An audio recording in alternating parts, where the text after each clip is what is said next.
This greenhouse may sit empty now, but last year it could hardly keep up with demand as customers flowed in and out looking to develop their green thumbs. It's called Latinx American, and it features nearly 40 Latinx artists from Chicago and beyond. Right now, about 1 in 10 Chicagoans have received the first dose of vaccine, while 2% of Chicago's population is fully vaccinated, having received both doses. It's a win for women and a win for healthcare. For Good Day DePaul, I'm Becky Budds. We know it best as Siri, Alexa, and Cortana, but artificial intelligence, or AI, is everywhere we go. The rules are simple. 2 teams of 5 pass and shoot a wiffle ball at an elevated goal. Whoever reaches the most points wins. And the best part? No athletic ability required. So downloading apps that can help find you discounts like Flip and Ibotta can be helpful. So can more mindful shopping and not overdoing it at the grocery store, because what's really eating your money could just be your garbage can. Bronxberry Farms opens for the 2021 season on April 17th, but to find a local farm near you to support, you can visit buyfreshbuylocal.org. For Good Day DePaul, I'm Becky Budds.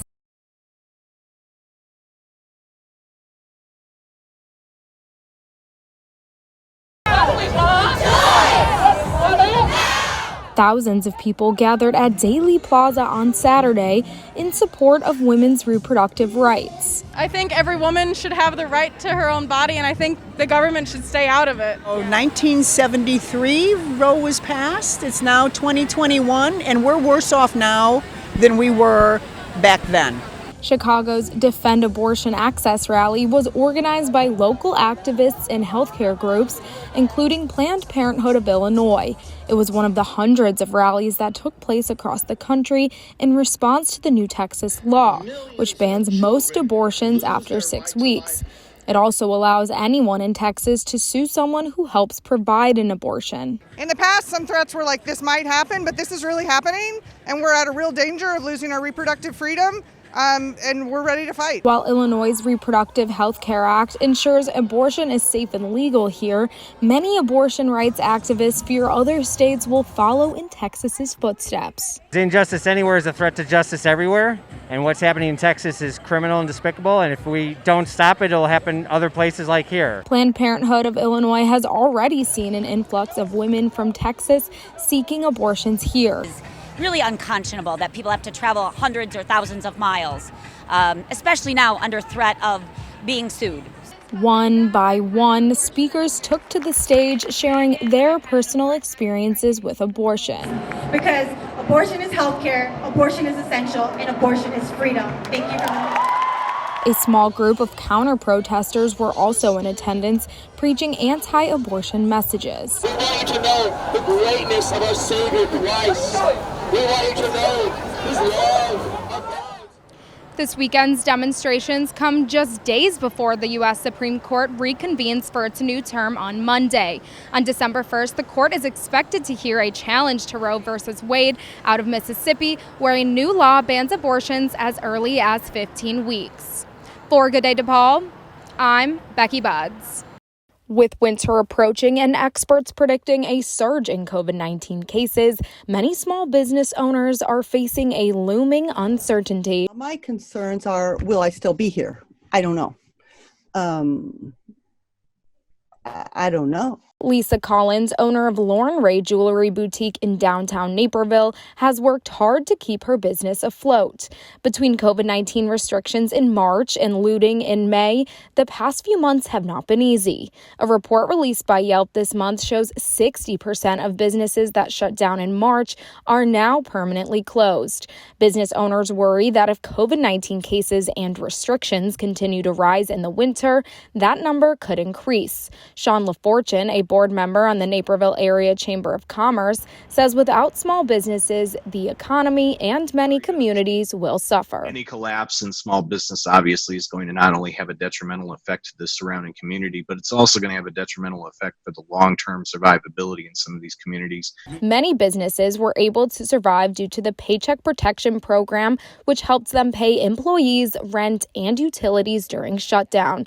But with aid running out and Congress failing to reach an agreement on a second stimulus bill, the future of many businesses is unclear.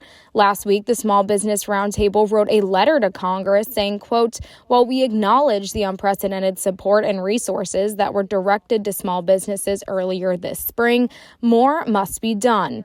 They're asking Congress for a second round of the Paycheck Protection Program, reimbursement for PPE, and Paycheck Protection Program loan forgiveness. But with President Trump saying he'll delay a stimulus bill until after the election, it's unclear if those requests will come true. Collins says what would really help small businesses right now doesn't cost anything, and that's leadership. People in these times do not need arguments and fighting. We don't need that. What we need is somebody to step up and say, we're going to get through this. While President Trump has halted conversations of a second coronavirus relief package, he says he does support funding for specific industries such as the airlines and small businesses. But it's unclear when that funding would pass. For Good Day DePaul, I'm Becky Budds. Combine basketball with lacrosse and bumper cars and you get whirly ball. Yeah, whirly ball, I actually got its start from a gentleman that ran an automotive shop in Utah in the 1960s and, just knocking around a can in the shop, and it turned into this. The rules are simple. 2 teams of 5 pass and shoot a wiffle ball at an elevated goal. Whoever reaches the most points wins. And the best part? No athletic ability required. It's just one of those things where you come out and you play and it like clicks, It's, this might be one of the most addicting things that, I've ever done. Dan Doherty got hooked on the game 7 years ago. Now he plays for the Whirly Ball Rebels League in Naperville and even has his own Whirly Ball scoop company. It's a very, very social kind of sport, or it's very competitive. So competitive that Whirly Ball leagues have popped up across the country. There's a ton of players that come from Seattle, Michigan, Texas, Cleveland, here, Atlanta, and we actually have a new team coming from Minnesota this June as well. The league plays year-round, and like any other sport, there are various divisions and teams. The teams even compete in regional and national tournaments. This year's national tournament takes place next month in Michigan. Like this year, for instance, we have anywhere between 15 to 20 of us going to Michigan. The Rebels play once a week from 7 to 9 p.m. at Whirly Ball Naperville, located off Route 59 and I-88. Players of all experience levels are welcome. I kind of tell everybody you have to try it once, because me just explaining bumper cars and lacrosse and basketball probably doesn't do it justice. If you're interested in joining the league, you can visit Whirly Ball Rebels on Facebook. For Good Day DePaul, I'm Becky Budds. DePaul sophomore Miriam Hanna was just 18 when she took out her first student loan. Sitting there really freaking out because I'm like, where am I going to get this money? Even after financial aid, working 2 jobs, commuting to campus, and putting half of her paychecks into savings, she'll still graduate with $80,000 in debt. No matter how much I work, it's never enough. Stacy Ramirez graduated with her master's from Concordia University in 2015, but her loans won't be paid off until 2027. And when you graduate, you're like, okay, this is kind of doable, but then you realize, wow, this is $400 a month. And you're talking about having rent, some of us have families, and how do you keep paying for $400, $500, $600 plus a month? Hannah and Ramirez's stories are all too familiar. That's because there are over 44 million student loan borrowers in the United States. Together, they owe nearly $1.7 trillion in debt, a problem that DePaul economics professor Robert Callan says falls on both the government and universities. There has to be more concern by both government as far as controlling the funding, and number 2, by universities being sure they take the responsibility if they admit somebody to educate them, take responsibility, and make sure they're ready to be gainfully employed. Despite almost 90% of students at DePaul receiving financial aid, nearly 70% of undergraduate students take out loans. The average debt is $30,000 per person. I think typically all of our students are hoping that we can find them more money, or they have concerns over their costs and how they're going to be able to pay. For many, those concerns are turning to hope as Joe Biden enters the White House. He says he supports forgiving $10,000 in federal student loans per student. One survey found that over 20% of student loan borrowers delayed getting married, more than a quarter delayed having kids, and over a third delayed buying a home. And many feel this burden must be lifted. It's not fair to a lot of people to be paying this much for a college education. While President Biden says he won't use executive action to forgive student loans, he will use it to extend the current pause on student loan payments and interest amid the pandemic. For Good Day DePaul, I'm Becky Budds. It's been 6 months since many schools across the country switched to remote learning, and it's not just students who are struggling to adjust.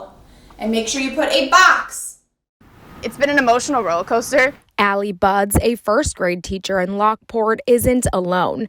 Thousands of teachers are taking to social media using the hashtag teaching in a pandemic to say how they're really doing right now. Like we're being asked to make a wedding cake for the cover of a magazine, and they've given us no ingredients and no stove.